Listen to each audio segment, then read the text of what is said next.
delighted to welcome you to the Housing Committee, and the Fianna Fáil group, as the other speakers will indicate, are very supportive of this proposal. I come from Dublin Central. I've been a city councillor for 15 years. I suppose I come at the housing crisis from the lived experience of my constituents over those 15 odd years. And I firmly believe in a couple of things. One, I think the housing crisis will only be solved if there is the political will to solve it. I think the inclusion of such a commitment in the Constitution would take it away from the transience of day-to-day politics and would actually make it a state's commitment to provide adequate housing to our citizens, and I think that is really important.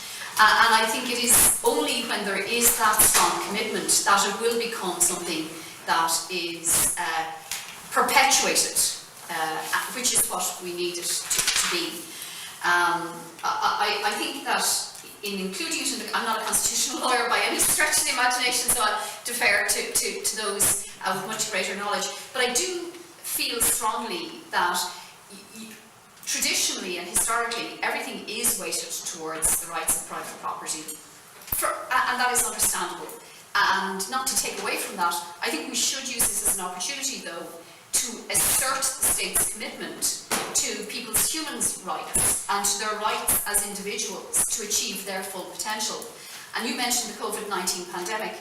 I suppose I have seen through the housing crisis how not having a home, not having some place, not necessarily to own it, but just some place that is secure, some place to go home to close the door, to have a bit of quiet time, to have peace of mind, it deprives people of their ability to go to school, to do homework, to go to college, to progress in life and to contribute to our society. So I do think as we approach this, we should look at asserting that right, you know, the provision of housing and secure homes as contributing to each individual's right to achieve their full potential. And I suppose I'm interested to hear then from the lawyers how that can be captured in any amendment.